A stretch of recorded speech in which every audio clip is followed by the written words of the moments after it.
Tarde a todos, essa é mais uma conversa online do Sindiconte Rio. Hoje, nossa conversa online será com o advogado, sócio do Aires da Mota Advogados, senhor João Aires da Mota, que irá abordar o tema holding familiar e reforma tributária e seus impactos em heranças.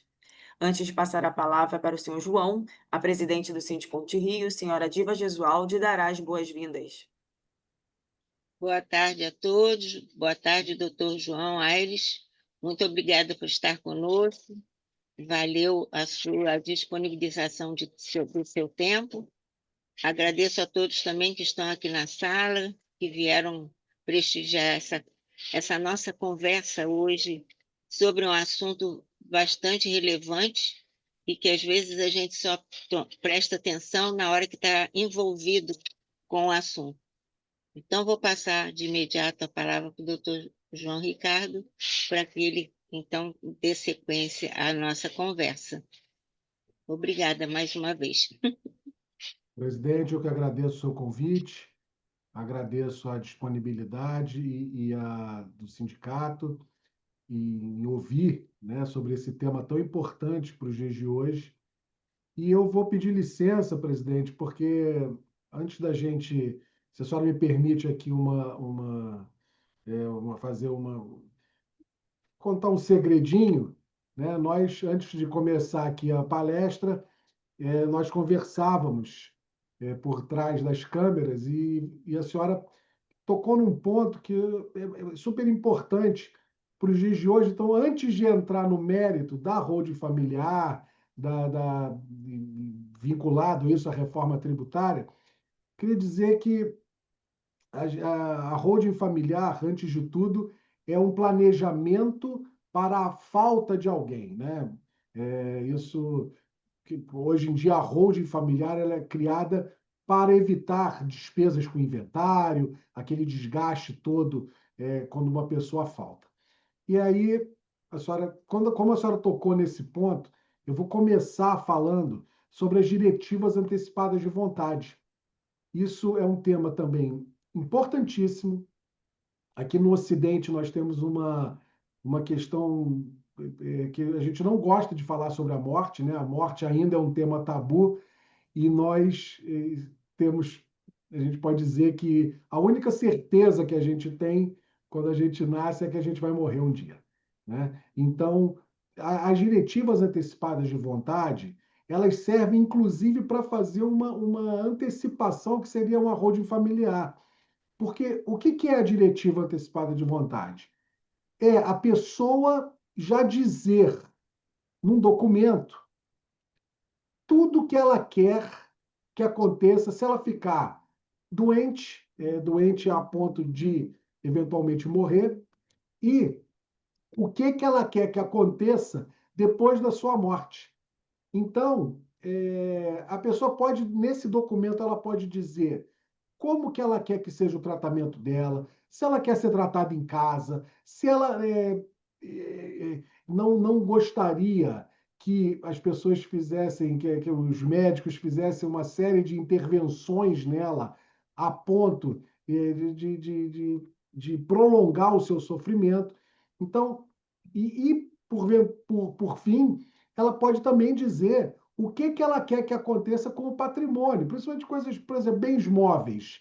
Né? A pessoa tem lá a casa dela e tem lá um relógio que o filho gosta, tem lá um jogo de talher que a filha goste, e aí isso pode ter sido conversado numa conversa informal dentro de casa, e que quando isso não está efetivamente colocado num documento, isso tudo entra num bolo comum e depois, muitas vezes, pode acarretar numa briga entre herdeiros. Então, a holding familiar ela serve para defender o patrimônio, mas as diretivas antecipadas de vontade elas servem também para evitar a cisânia entre os herdeiros.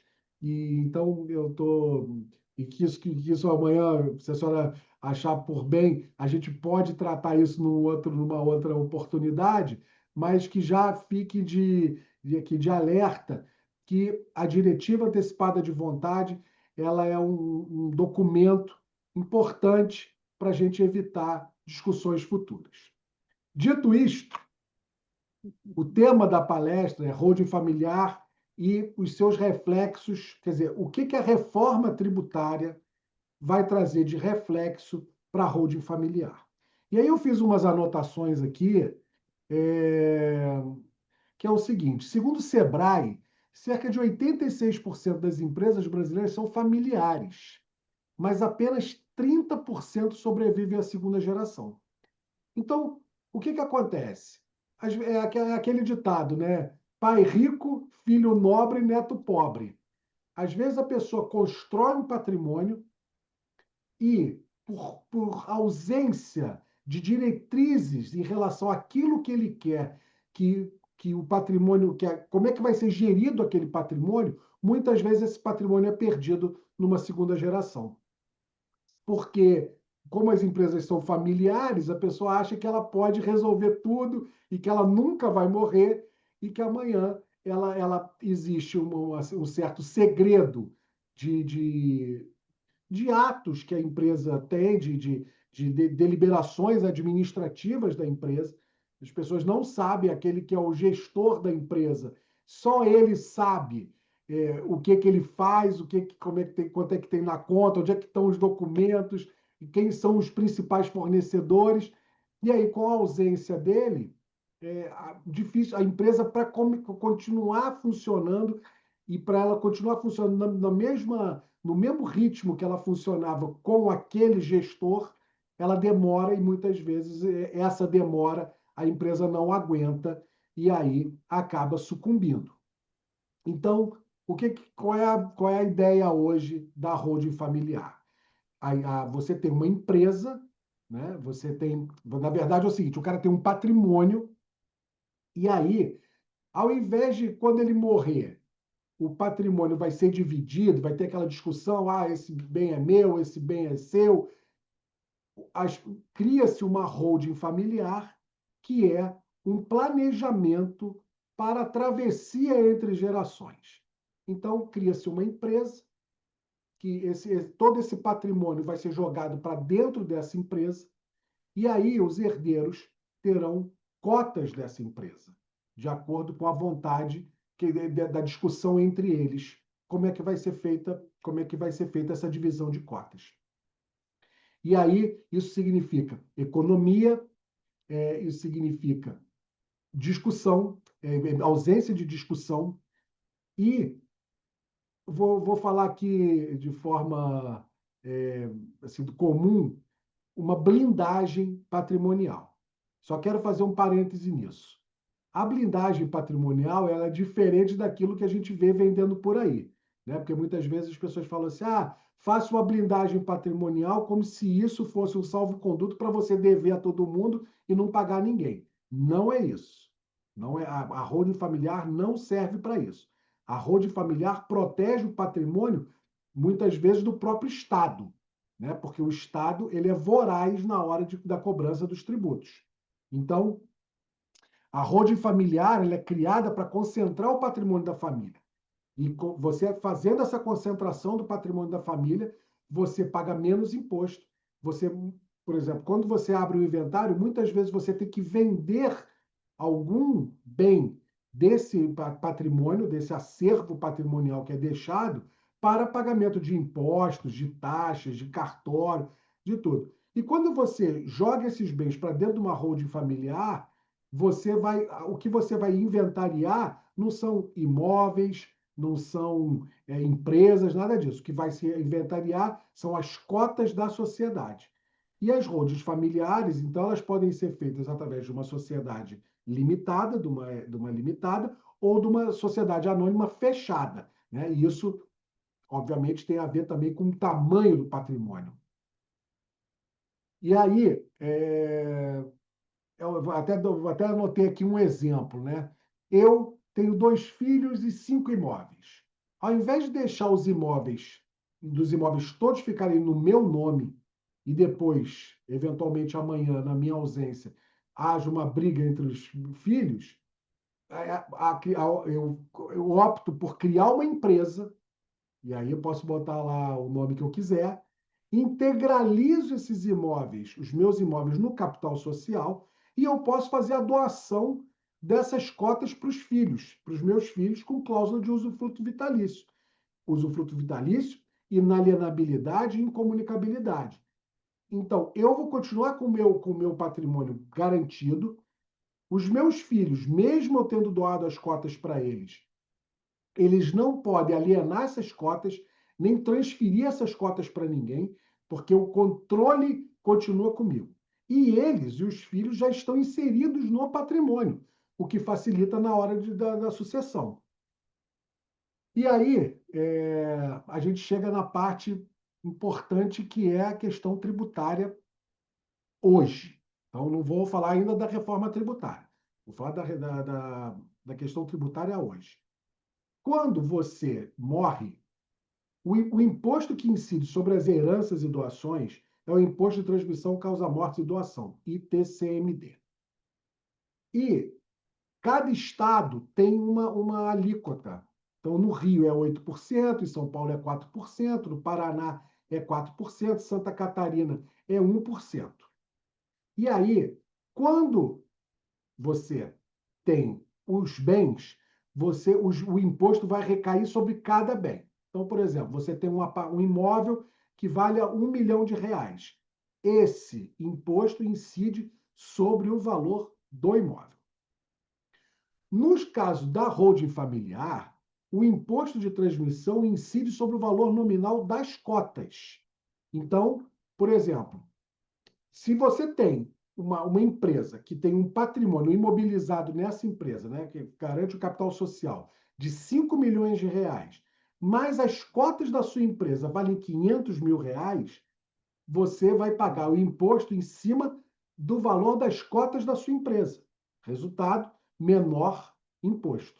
Né? É aquilo que eu falei. Se o imóvel vale 2 milhões, mas foi integralizado no capital social da holding por 500 mil, o imposto vai incidir sobre os 500 mil. É como se a gente faz, quando a gente integraliza esses imóveis na holding, você costuma colocar o valor que está no imposto de renda. Né? Porque no imposto de renda você não atualiza sempre o valor do imóvel. Então você tem um imóvel lá há 30 anos, que quando você comprou era 100 mil e hoje esse imóvel vale 2 milhões, você vai jogar para a empresa com o valor nominal do imposto de renda, 100 mil, e aí, quando você fizer quando você chegar no valor integral da holding, vai ser aquele valor menor, e aí, quando você faltar, o valor das cotas vai ser o valor do capital social. E aí, você vai pagar menos imposto.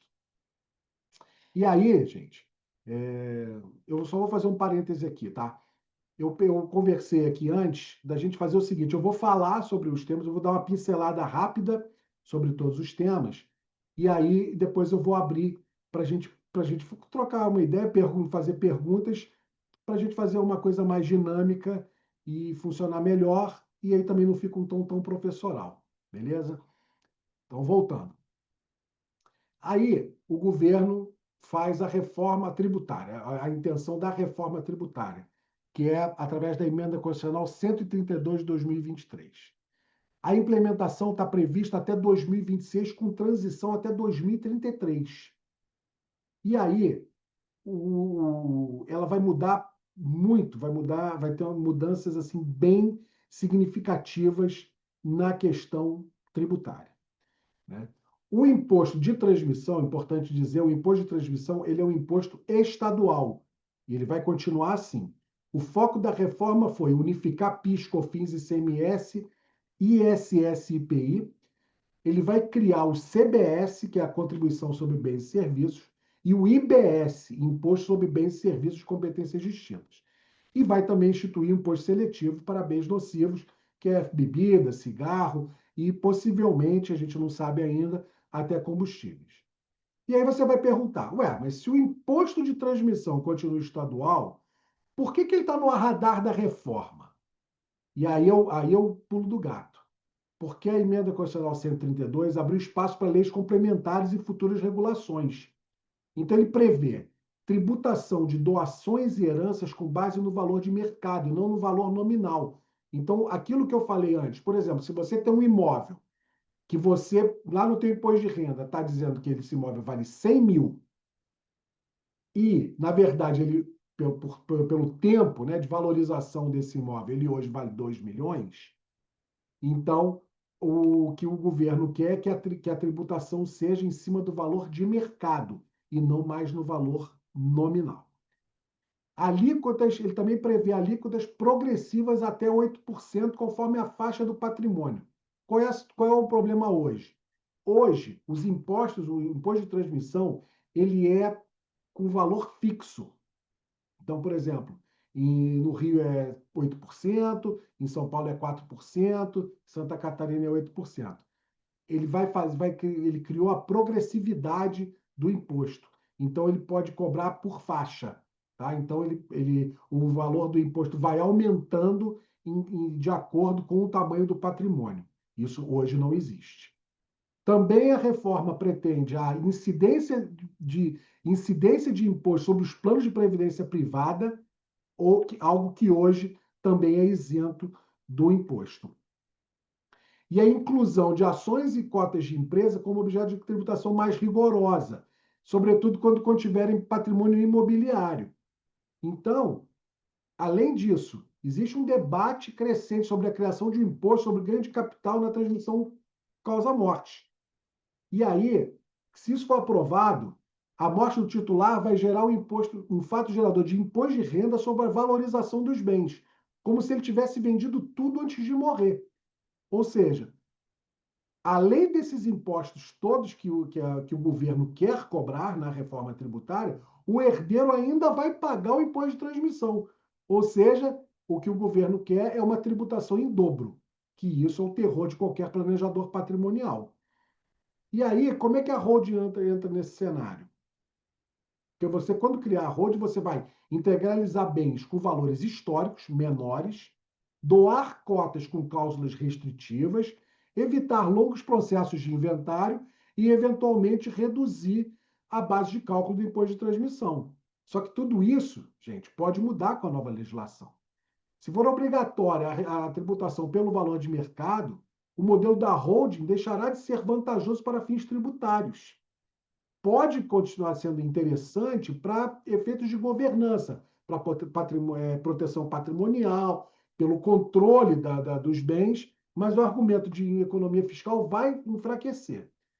Aí o exemplo prático. Se hoje um imóvel vale 4 milhões, ele foi integralizado por 800 mil, e as cotas doadas, se você doar as suas cotas, o imposto vai incidir sobre os 800 mil. Só que, em prevalecer a reforma tributária, o imposto vai incidir sobre o valor de 4 milhões e mais imposto de renda sobre o ganho de capital.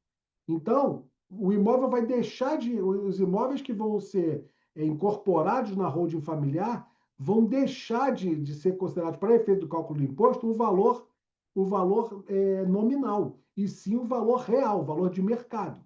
Então, por isso que muita gente hoje está correndo para fazer as suas holdings familiares, para aproveitar esse espaço do efetivo vigor da reforma tributária.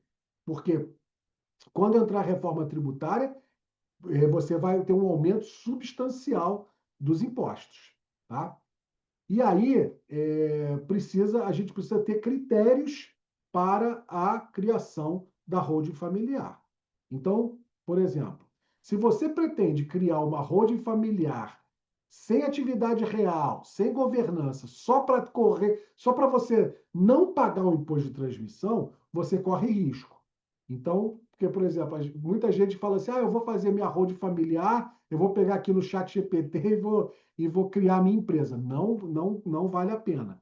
Porque se você não fizer a cláusula de usufruto vitalício mal redigida, se você fizer mal redigido, isso pode gerar problemas na gestão da empresa. Os herdeiros podem entrar em litígio societário depois da morte daquele que é o gestor da holding. Se o contrato social da holding familiar for genérico demais e pode ir ignorando a realidade daquela família, você também corre um risco.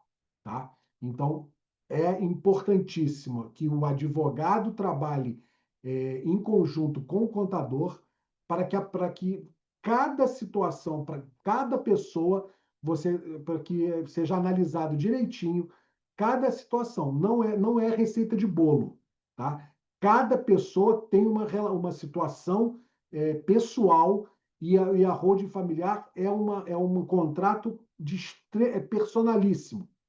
Não adianta você pegar um modelo e fazer tudo através do modelo. Não vai dar certo. Então, importante a contratação de um advogado para que trabalhe em conjunto com o contador para, analisando a situação, ver qual é o melhor tipo de holding que vai ser proposta e para você pagar o menos de imposto possível. Tá bom?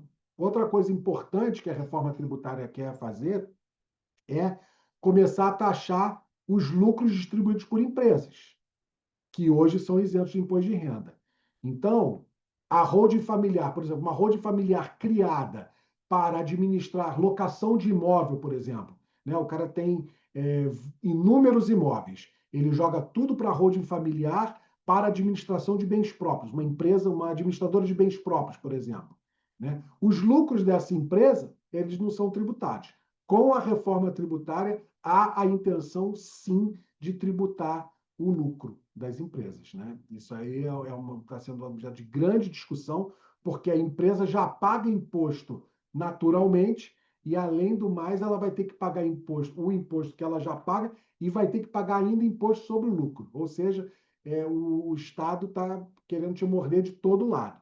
Isso é uma coisa muito séria, porque, né, quem é contrário à reforma do jeito que ela está sendo feita, eles estão dizendo que vai existir uma grande fuga de capitais e que isso é bem possível, ou então aumentar sobremaneira a sonegação, né?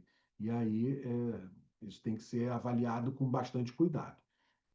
E diante desse quadro todo, o que a gente vai fazer, né? Primeiro, a gente tem que avaliar a urgência para a gente antecipar as doações, ainda sob o regime atual. Porque quando a reforma tributária passar a vigorar, aí tudo isso que eu estou falando aqui de aumento de imposto, isso vai acontecer, tá? Vai acontecer o aumento de imposto. A outra coisa importante é você atualizar os contratos sociais de holdings existentes, né? Muitos contratos foram feitos há muitos anos atrás e as cláusulas estão desatualizadas. Então é importante você fazer uma revisão nessas cláusulas para ver se para que o profissional avalie se o contrato ainda está né, dando a proteção necessária. Outra coisa importante é acompanhar o processo legislativo, né? A regulamentação da reforma tributária, que é a emenda constitucional 132, vai até ano que vem, 2026, e pode trazer surpresa. Então, tudo que eu estou falando aqui, isso vale para hoje. A gente não sabe como que o Congresso, como é que o legislador vai trabalhar daqui por diante. Então, essa é uma realidade de momento. Tá? Então, por exemplo, se você chegar daqui a 10 meses e se o governo e o Congresso resolver fazer alterações profundas no texto que está lá, não me culpem, porque a gente não sabe, o Brasil hoje vive uma insegurança jurídica danada, e aí tudo vai mudando de acordo com o vento, e aí isso causa uma insegurança muito grande. Então, o que eu estou falando aqui hoje é uma situação de momento. Então, a gente tem que pensar. Por isso que é importante a gente, talvez, antecipar um pouco essa intenção de criar a holding familiar e já fazer a empresa e a blindagem, enquanto as leis atuais estão em vigor. Porque quando vier a reforma, a gente não sabe o que vem. Tá? Outra alternativa é você pensar em testamentos, usufruto, cláusulas de reversão, como alternativas ou complementos à holding. Então, isso é uma coisa interessante pelo seguinte: hoje, a pessoa quer fazer uma holding, ela tem um imóvel que é um imóvel que não de alto valor, né? Então, para essa pessoa, não vale a pena você criar uma holding familiar. A holding familiar, ela é interessante para quem tem muito patrimônio. Para quem tem um patrimônio pequeno, não vale a pena. Se ela está interessada em prever ou evitar discussões futuras, então ela deixa um testamento com tudo direitinho lá, como é que ela quer que seja feita a partilha do bem dela, e depois ela conversa com os seus herdeiros e chega num denominador comum. Mas fazer uma holding familiar não vale a pena, porque o custo também de você fazer uma holding não é um custo baixo. Né? Você tem que pagar imposto, você tem que fazer a transferência de todos os imóveis para dentro da empresa. Isso tudo acarreta um custo. Então, se a pessoa tem um patrimônio de menor vulto, não vale a pena. Ela tem outras formas de fazer a previsão do futuro. É um planejamento, e aí, como eu falei no início, né, a morte é uma certeza, e a gente tem que aprender a falar sobre ela. Né? É, às vezes a morte vem de uma forma inesperada, mas se você tiver um planejamento, se a sua relação com os seus herdeiros, né, com os seus familiares é boa, esse é um assunto que é importante ser tratado, sim, e não traz mau agouro. Ao contrário, ela previne muitas brigas que eventualmente podem advir disso. Tá? E aí, por isso que eu falo, né? A atuação do advogado especialista é fundamental para guiar as famílias na adaptação de suas estruturas. Quando você contrata o advogado, você conversa com o contador e há um estudo acerca do diagnóstico acerca de tudo que você tem, do seu patrimônio, isso vai ser conversado e vai ser estabelecido qual o melhor critério para a criação da sua holding ou se a criação da holding não é interessante para aquele tipo de patrimônio.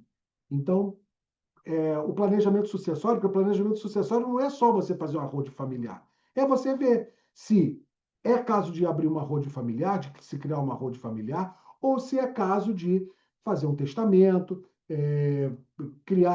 fazer doação. Então, isso tudo precisa de um diagnóstico profissional de um advogado e de um contador, tá? E eu tô ultrapassando aqui o tempo que eu me dispus a falar, até para a gente poder abrir o espaço aqui para as perguntas. E eu vou encerrar com uma provocação, né? Porque no Brasil não se herda também patrimônio. Se herdam processos, brigas, mágoas, testamentos contestados, imóveis em litígio. E o planejamento sucessório é um ato de amor. É uma forma de cuidar de quem vai continuar a história. Né? Se a tributação vai mudar, e vai, então que a gente também mude a nossa forma de encarar o futuro. E aí eu vou parafrasear aqui o Guimarães Rosa, né, que no Grande Sertão Veredas ele fala que o que a vida quer da gente é coragem, eu até complemento, né? E um bom advogado tributarista e um bom contador para ajudar a gente nesse momento é, de discussão acerca de como será o futuro, não para a gente, porque a gente não vai estar mais aqui, mas para aqueles que vão ficar aqui e que são pessoas que a gente ama. Então, basicamente é isso, e eu vou abrir aqui o espaço, então, para as perguntas para quem quiser. Evelyn, tem algum Eu não estou questionamento me aí ouvindo, com você? presidente. Tem Presidente, seu algum microfone está questionamento aí fechado. com você? Doutor João, eu até, né, separamos aquelas perguntas, até enviei para o senhor pelo WhatsApp. O senhor acha apropriado nós fazermos aqui agora? Gente, o E- microfone de vocês está fechado. Oi, João, tá me ouvindo? Tá me ouvindo agora, João? Agora tô. Ah, ótimo, perfeito. Temos algumas perguntas, João. Podemos fazer aqui agora? Claro, vamos lá. Ah, ótimo.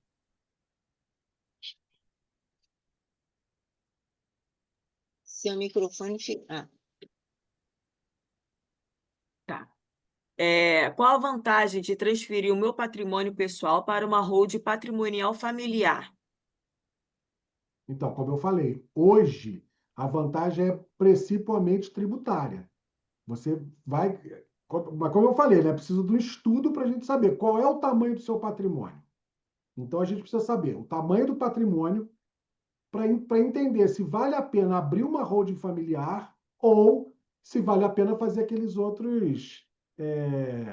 aquelas outras situações que eu expliquei, né? De fazer a doação, ou com reserva de usufruto, ou fazer um testamento. Então, a gente tem que saber o tamanho do patrimônio. Mas hoje, a melhor, quer dizer,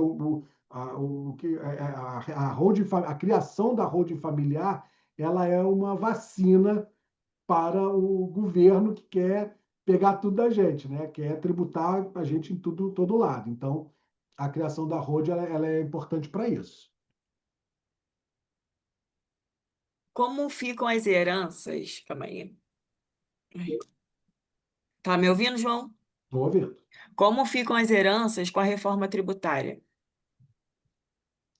Então, isso a gente não tem muita certeza ainda, né?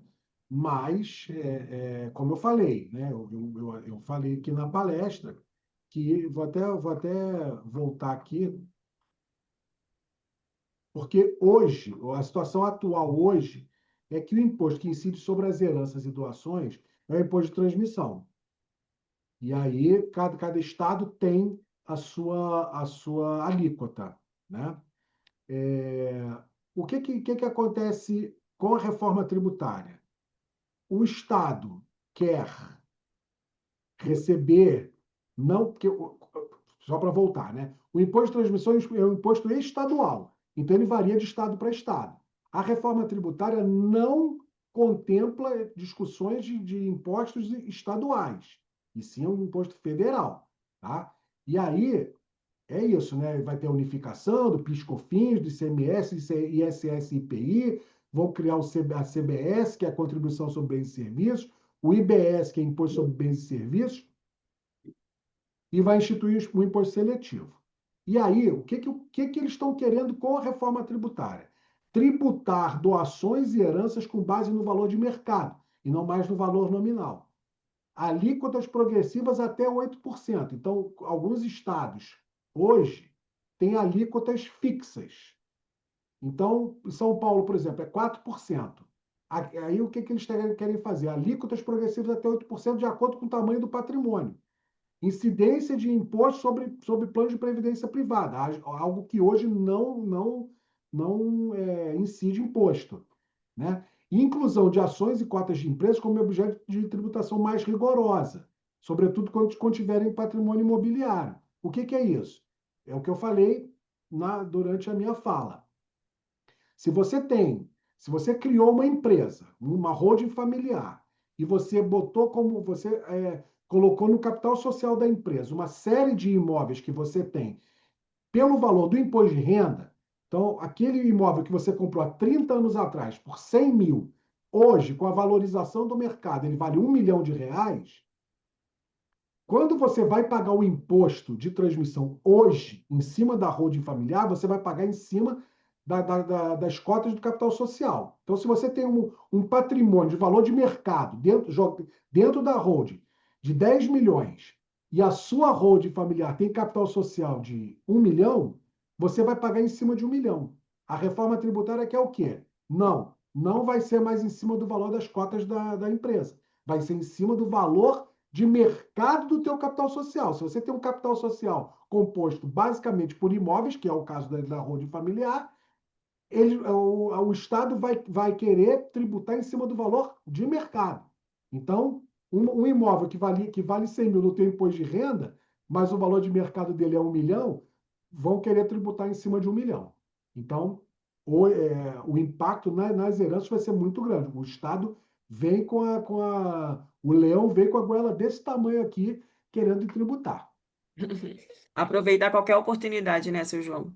Exatamente. É.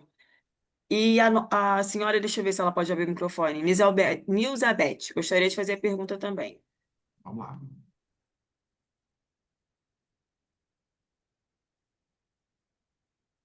A minha dúvida é em relação ao seguinte: você constituiu a holding familiar nesse ano, ano que vem entra a reforma tributária, tá?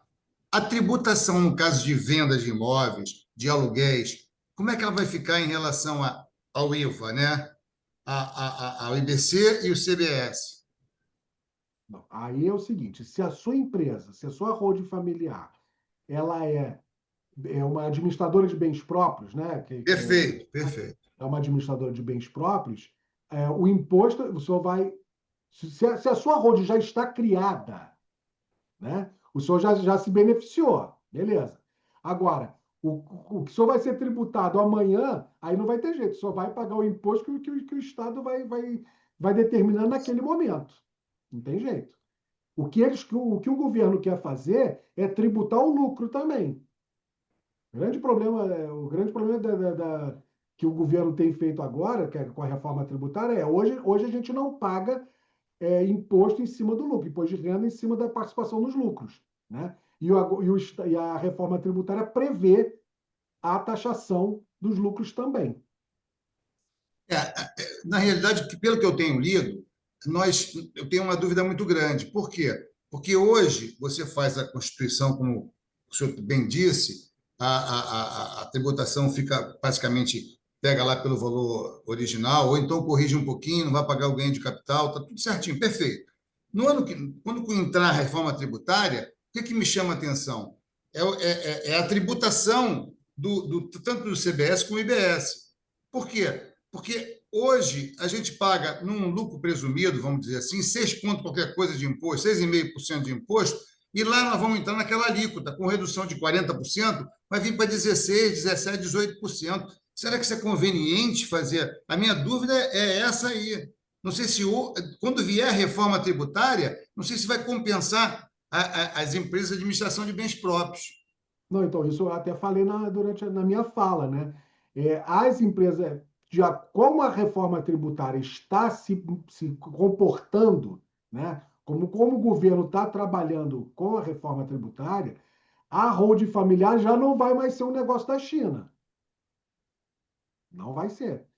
A holding familiar vai servir para dirimir problemas familiares, de melhor governança do patrimônio e tal. Agora, financeiramente falando, já não vai ser mais um grande negócio. Ah, perfeito. Então, o que eu estava entendendo. Quando eu comecei a ler sobre isso, eu falei, poxa, hoje é um negociaço. Hoje, mas quando vier a reforma, não vai ser tão bom assim, não. Mesmo com Não, não vai ser tão bom, né? Na carga tributária. exatamente. Não, aquele que tem a holding familiar não vai ser tão beneficiado com a reforma tributária. Tá Né? perfeito. Como eu falei, a holding familiar vai servir para Sucessão. evitar problemas futuros, evitar para ter melhor governança, né, dos bens e tal. Agora, para benefício financeiro, praticamente zero. Perfeito.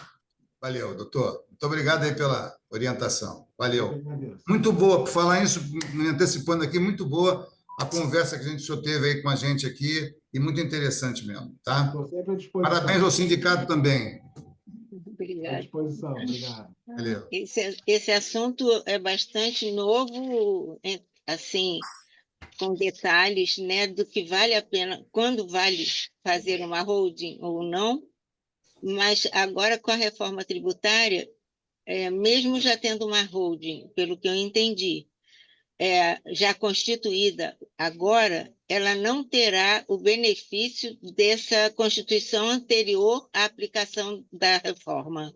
Ela Não. vai entrar também nas mesmas regras a partir do que a reforma tributária trouxer a partir de 2026. É isso? Presidente, mas só uma coisa. Hoje, se a holding familiar for criada hoje, ela tem outros benefícios fiscais e tributários que doravante não terão. Então, quem quiser criar uma holding familiar, que crie agora. Porque se deixar para depois, isso tudo vai ser muito mais tributado. Então, como eu falei, você não vai ter um benefício financeiro grande posteriormente, mas a reforma ela vai ser absolutamente implementada somente em 2033. Então, até lá, né, você pode ser beneficiado, sim. Agora, a criação da holding familiar que seja feita já, porque a partir do ano que vem, quando começar a implementação, né, quando começar a transição da reforma tributária, aí tudo vai aumentar. Então, agora é a hora de pensar a constituição da holding para já organizar o cenário, e aí, posteriormente, porque como eu não sei o nome do senhor. Silvio. Desculpa, Silvio. Meu nome é Silvio. Silvio de Então, Rezende. como o senhor Silvio falou, posteriormente ele pode não ter um benefício direto, mas já vai organizando. Então, para ele, a sorte dele é que ele já criou a holding familiar dele.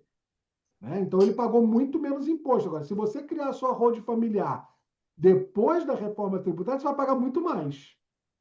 Perfeito. Uhum. E aí a holding também é interessante para quem tem um patrimônio, imóveis, principalmente bens de maior valor, porque quando é pouco, por exemplo, 2 imóveis, não é, pelo que eu entendi, não é tão compensador, é melhor um testamento, onde se coloca as intenções, as divisões, então, não apenas na parte, porque a holding ela pega a parte financeira e algumas outras determinações, desde que, pelo que eu tenho conhecimento, desde que não haja possibilidade, depois dos herdeiros começarem a brigar entre si, enfim, e aí ter que a holding não abranger, vamos dizer assim, todo o objetivo pela qual ela foi criada.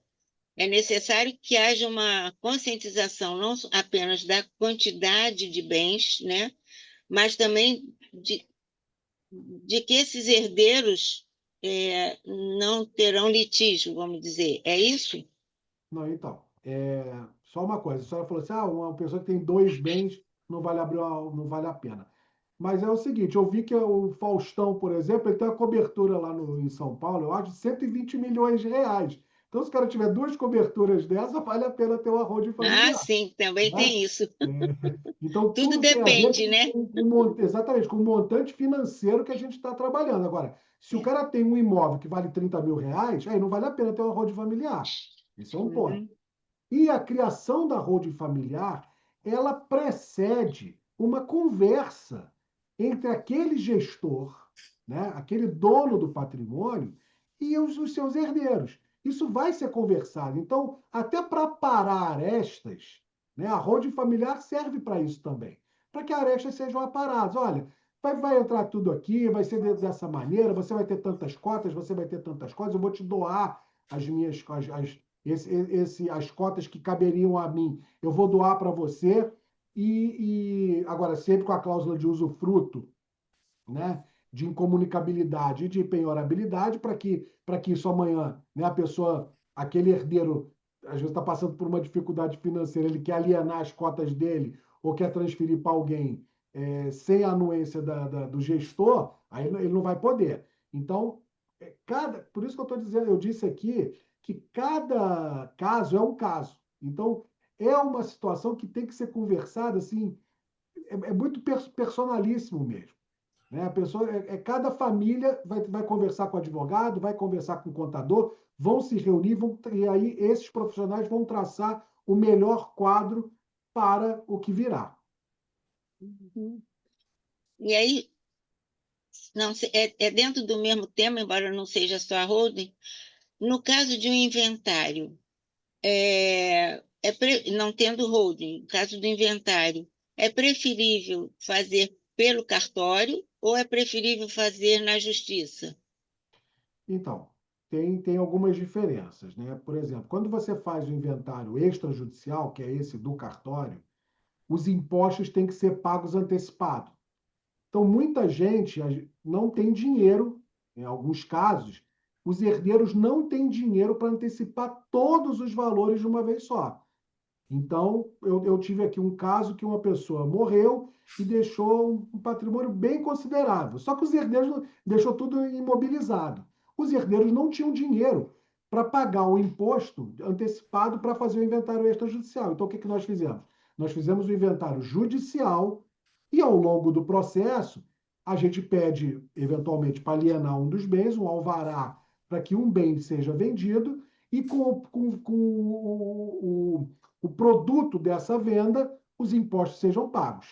Então, isso pode acontecer. Então, como eu falei, cada caso é um caso, né? Agora, tem gente que a pessoa morreu, deixou um patrimônio considerável, mas a pessoa tem dinheiro para pagar tudo, obviamente o inventário extrajudicial é muito mais rápido, né? Você resolve o inventário extrajudicial em 20 dias.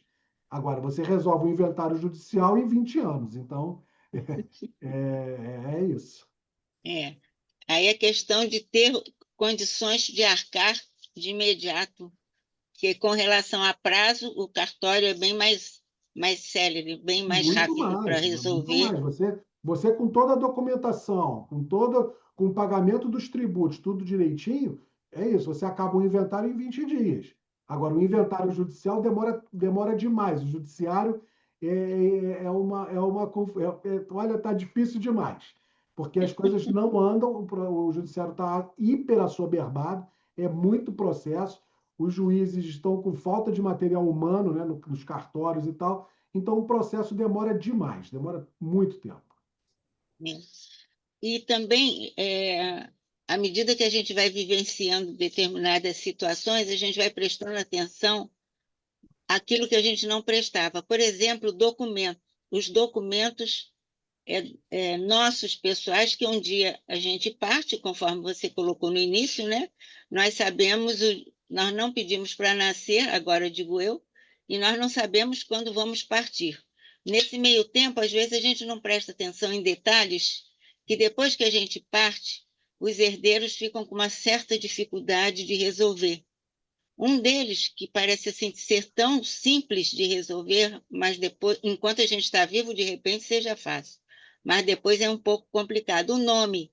A gente pega um documento, uma certidão, olhamos o nosso nome e esquecemos de olhar o nome dos pais. E aí, uma letrinha errada num dos nomes gera uma demora, uma demanda de outros documentos. Aí você tem que tirar a certidão de nascimento de não sei quem, certidão de casamento de não sei onde, e cada cartório que você vai é uma dificuldade, mesmo para que o inventário no cartório ele transcorra com mais rapidez. Então, tenho passado por algumas situações em que os nomes das pessoas não foram muito bem. Os nomes de quem faleceu estava tudo certinho, mas o nome dos pais tinham dificuldades outras. E se Aí tem ainda que é fazer, estrangeiro, mais confuso ainda fica. aí tem que Então, fazer a acho que esse retificação. alerta pode não parecer ter a ver com holding, pode não ter a ver com reforma tributária, mas tem que haver com a morte. E, e depois os que ficam precisam, às vezes, tem mais dificuldade de resolver do que se em vida a gente prestar atenção nesse detalhe também. O que você acha, doutor João?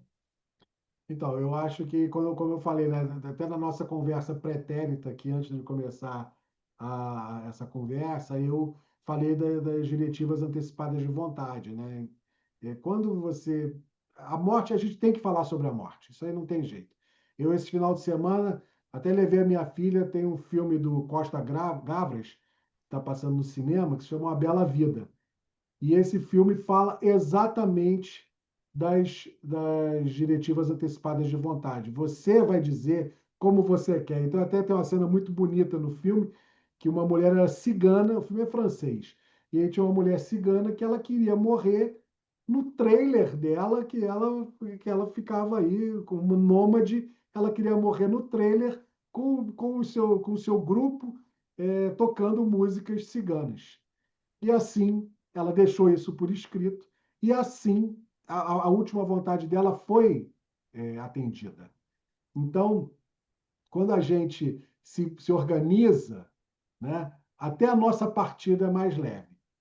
Então, a gente precisa conversar sobre a morte, sim, essa questão do erro, do erro principalmente de grafia daqueles estrangeiros que chegaram no Brasil.